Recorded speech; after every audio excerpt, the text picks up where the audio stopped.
சற்று முன் கிடைக்கப்பெற்ற மிக மிக முக்கியமான செய்தி ஒன்று வெளியாகி உள்ளது. தந்தையே ஓய்வெடுக்க வைத்துவிட்டு அரசியல் களத்தில் இறங்கிவிட்டார் உதயநிதி அவர்கள்.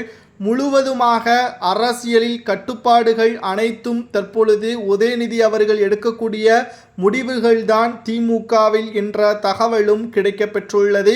குறிப்பிட்ட தொகுதிகளுக்கு மட்டும்தான் ஸ்டாலின் அவர்கள் பிரச்சாரத்தை மேற்கொள்வார். வருகின்ற சட்டசபை தேர்தலில் மற்ற அனைத்து தொகுதிகளிலும் பிரச்சாரங்களாக இருந்தாலும் சரி, நேரடியான விவாதமாக இருந்தாலும் சரி, அனைத்தையுமே உதயநிதி தான் பார்த்து கொள்வார்.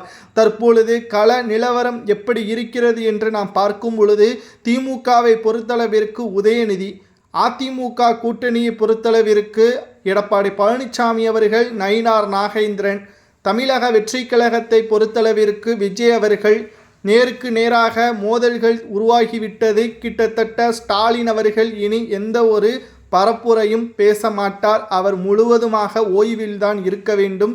களத்தில் இறங்கிய உதயநிதி அவர்கள் என்று சமூக வலைதளங்களில் வைரலாக பரவி வருகிறது.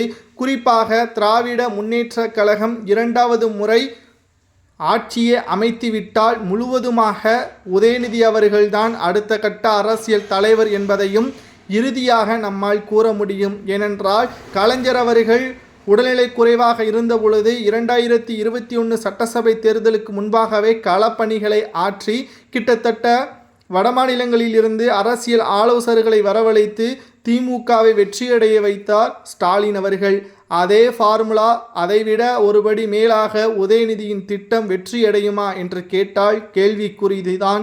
கடந்த 4 ஆண்டுகளாக திமுகவிற்கு எதிராகத்தான் போராட்டங்கள், மருத்துவர்களாக இருக்கட்டும், ஆசிரியர்களாக இருக்கட்டும், குறிப்பாக ஒட்டுமொத்தமாக வேலைவாய்ப்புகளை தவிர்த்து கொண்டிருக்கக்கூடிய இளைஞர்களும் தற்பொழுது போராட்டத்தை நடத்தி வருகிறார்கள். டிஎன்பிஎஸ்சி முறைகேடு என்று சொல்லிக்கொண்டே இருக்கலாம்.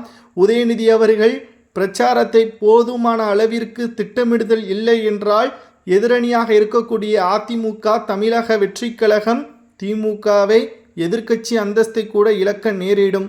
நேருக்கு நேரான போட்டியில் யார் வெல்லப் போகிறார் என்பதை பொறுத்திருந்து பார்க்கலாம். உங்களது கருத்துக்களை கூறுங்கள்.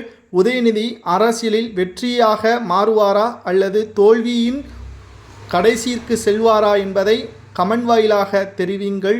பூரண நலம் பெற்று மீண்டும் அரசியலில் வர வேண்டும், மக்களுக்கு நல்லதை செய்ய வேண்டும், ஊழலை குறைத்து கொள்ள வேண்டும் ஸ்டாலின் என்று பலரும் கூறி வருகிறார்கள்.